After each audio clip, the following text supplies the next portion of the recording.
चलिए, तो हम लोग यहाँ पे डिसाइड करते हैं कि बेस्ट ऑप्शनल सब्जेक्ट जो है आपके पास यहाँ पे क्या हो सकता है। तो आप में से कितने लोग ऐसे हैं जिन्होंने अपना ऑप्शनल जो है अभी चूज कर रखा है? एक बार जस्ट अपना ऑप्शनल, जैसे किसी ने, करिश्मा ने जैसे सोशियोलॉजी चूज कर रखा है, तो आप में से कितने लोगों ने क्या क्या ऑप्शनल जो है वो चूज कर रखा है? Please type down. कितने लोग आप में से हैं जिन्होंने अपना ऑप्शनल जो है वो चूज कर रखा है ऑलरेडी, कि yes sir this is my optional? कितने लोगों ने अपना ऑप्शनल जो है वो चूज कर रखा है?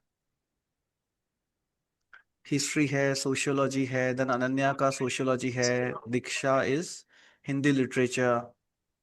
Correct correct correct correct. तो आप लोगों ने अपना ऑप्शनल जो है वो चूज कर रखा है। अब बात आती है कि ऑप्शनल को हमको कैसे लेना चाहिए। तो क्राइटेरिया हम लोग समझते हैं सबसे पहले। बहुत सारे लोग क्या सोचते हैं, बहुत सारे लोग ये सोचते हैं कि जो हमारा ग्रेजुएशन का सब्जेक्ट होता है उसको हमको ऑप्शनल जो है वो लेना चाहिए। बट ग्रेजुएशन में हम लोग इतना अच्छे से तो पढ़ते नहीं है। तो ऑब्वियसली इसका मतलब your graduation subject has got nothing to do with your optional. क्यों? क्योंकि उसकी हमने इतने अच्छे से पढ़ाई करी नहीं है। तो फिर हमको ऑप्शनल किस चूज के ऊपर, किस बेसिस के ऊपर लेना चाहिए? तो हमको लेना चाहिए मार्क्स के बेसिस के ऊपर। किसके बेसिस के ऊपर? मार्क्स के बेसिस के ऊपर। कि कौन सा वो ऑप्शनल सब्जेक्ट होगा जो कि मेरे को ज्यादा नंबर ला करके देगा। नंबर कहाँ कहाँ पे आते हैं आपके पास? यहाँ पे अगर हम लोग यहाँ पे मार्क्स की बात करें यूपीएससी में, तो मार्क्स आपके पास कहाँ कहाँ पे आता है? एक तो आपके पास आता है मेंस के एग्जाम में मार्क्स आता है, एक आपके पास आता है आपके इंटरव्यू में। तो इंटरव्यू में आपके पास मार्क्स आता है। अब out of mains and out of interview, obviously interview के ऊपर हमारा कोई कंट्रोल नहीं होता है, बट मेंस के ऊपर हमारा कंट्रोल होता है। तो हमारा मैक्सिमम फोकस होना चाहिए कि हम मेंस में ज्यादा से ज्यादा मार्क्स जो है वो लेकर के आए। अब समझना, अभी समझना। मार्क्स जो होते हैं, क्या सिर्फ ऑप्शनल के पेपर में ही आते हैं क्या? नहीं, मार्क्स तो और भी जगह के ऊपर आते हैं। तो मेंस के पेपर में देखो मार्क्स कहाँ कहाँ पे आते हैं आपके पास। सबसे पहले आपके पास ऐसे का एक पेपर होता है, फिर जीएस पेपर 1 होता है, जीएस 2 होता है, फिर जीएस 3 होता है, जीएस 4 होता है। उसके बाद आपके पास ऑप्शनल 1 एंड ऑप्शनल 2 होता है। एंड मैंने आप लोगों को दो क्राइटेरिया बताया है ऑप्शनल चूज करने के। पहला क्या है? मार्क्स, कि जो मेरे को ज्यादा से ज्यादा नंबर ला करके दें। एंड दूसरा, ड्यूरेशन, जो मेरी यूपीएससी की प्रिपरेशन को कम करे, उसकी ड्यूरेशन को कम कर दे, उसकी ड्यूरेशन को बढ़ाए नहीं। इस बेसिस के ऊपर जो है हमको हमारा ऑप्शनल जो है वो चूज करना चाहिए। करेक्ट? इस बेसिस के ऊपर हमको हमारा ऑप्शनल जो है वो चूज करना चाहिए। अब देखो, लेट्स से एक स्टूडेंट है, इन्होंने लेट्स से मैथ्स को अपना ऑप्शनल सब्जेक्ट जो है वो चूज किया। अब मेरे को बताना, क्या मैथमेटिक्स ऑप्शनल की वजह से, करिश्मा टेल मी, क्या प्रीलिम्स में कहीं पे भी हेल्प मिलेगी क्या मैथ्स ऑप्शनल की वजह से? नो। नो नहीं, सर। प्रीलिम्स में कहीं पे भी हेल्प नहीं मिलेगी। Second, no. क्या GS paper 1, GS paper 2, GS 3, GS 4 में कहीं पे भी ज्यादा मार्क्स आने की कोई गुंजाइश है? नो। उसमें भी कहीं कोई गुंजाइश नहीं है। क्या मैथमेटिक्स ऑप्शनल की वजह से बेटर ऐसे राइटिंग में आपको हेल्प मिलेगी कुछ? अयो, फोन चल रहा। से, will mathematics help you in writing better essays? No sir. नहीं, यहाँ पे भी हेल्प नहीं मिलती है। तो फिर हेल्प कहाँ मिलेगी? ऑप्शनल पेपर 1 और ऑप्शनल पेपर 2। ऑब्वियसली यहाँ पे आपके मार्क्स अच्छे आएंगे। करेक्ट, यहाँ पर आपके मार्क्स जो है वो अच्छे आते हैं। अब मेरे को सेकंड चीज बताओ, ड्यूरेशन की बात करते हैं। तो मैथ्स ऑप्शनल की वजह से आपकी यूपीएससी की प्रिपरेशन की ड्यूरेशन बढ़ेगी या कम होगी? से, बढ़ेगी सर। बढ़ेगी, न्यू क्योंकि ये सब्जेक्ट है। एंटायरली जीएस के अलावा ही आपको इसको पढ़ना है। ये एंटायरली आपको यस। जीएस के अलावा ही आपको पढ़ना है, इस वजह से ये क्या करता है, ये आपकी ड्यूरेशन को बढ़ा देता है। अब सेकंड देखो, लेट्स से आपके पास एक स्टूडेंट है, दूसरा बी स्टूडेंट है। इन्होंने लेट्स से पीएसआईआर को अपना ऑप्शनल सब्जेक्ट चूज किया।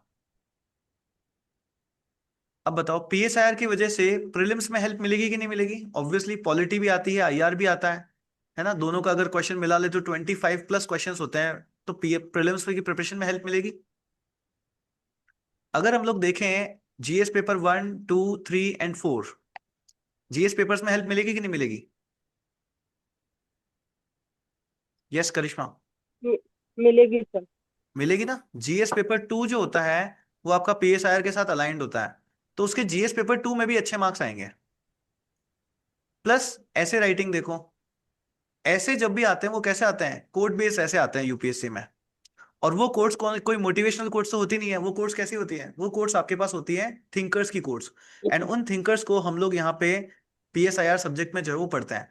तो ऑब्वियसली आप उसमें ऐसे में भी अच्छा लिख पाओगे तो ऐसे राइटिंग में भी हेल्प मिलेगी, बेटर ऐसे लिख पाओगे आप। करेक्ट। यस।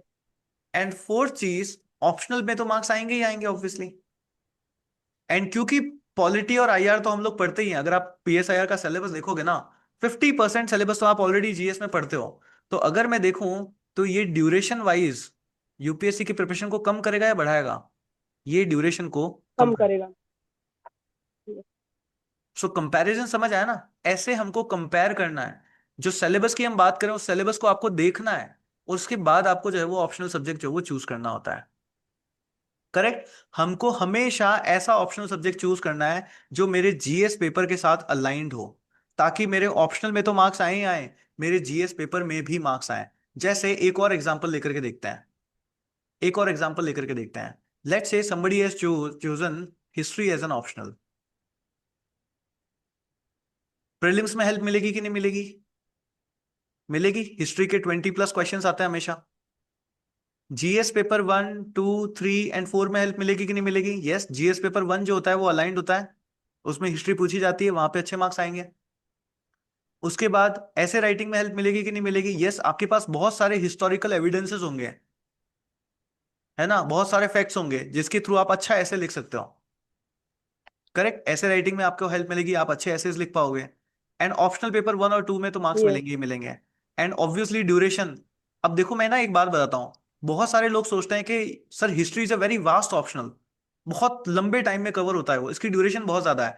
अरे ड्यूरेशन भले ही ज्यादा हो, पर आप ये देखो ना, पूरी की पूरी एंटायर हिस्ट्री GS में भी तो पढ़ते तो हो ही हो आप। यस। हिस्ट्री ऑप्शनल 1 साल में कवर होता है पूरा का पूरा। बट आप सोचो GS पेपर की हिस्ट्री पढ़ते हो, उसमें भी 5 से 6 महीने लगते हैं पूरा कवर करने के लिए। तो ओवरऑल अगर देखा जाए तो 5 से 6 महीने तो एक्स्ट्रा पढ़ना हुआ, जितना टाइम ऑलरेडी दूसरे ऑप्शनल को भी पढ़ने में लगता ही है। तो ओवरऑल अगर ड्यूरेशन देखें तो वो ड्यूरेशन पे भी इतना ज्यादा इंपैक्ट नहीं आता है, वो जस्ट एक मेंटेलिटी बन रखी है कि history is a vast subject और उसमें ड्यूरेशन बहुत ज्यादा लग जाती है। करेक्ट। तो इस वे में हम लोग जब आंसर, जब अपना ऑप्शनल चूज करते हैं, तब हमारे बेटर तरीके से अच्छे से हम लोग मेंस के अंदर मार्क्स जो है वो स्कोर कर पाते हैं। अंडरस्टूड और नॉट? यस। समझ आया सभी को कि किस Understood. तरीके से अगर हम लोग ऑप्शनल चूज करते हैं तो हमारे ज्यादा मार्क्स आएंगे, क्योंकि आफ्टर ऑल क्या चीज मैटर करती है? मार्क्स जो होती है वो मैटर करती है। करेक्ट। नंबर कितने ज्यादा आ रहे हैं वो आपके पास यहाँ पे मैटर करते हैं।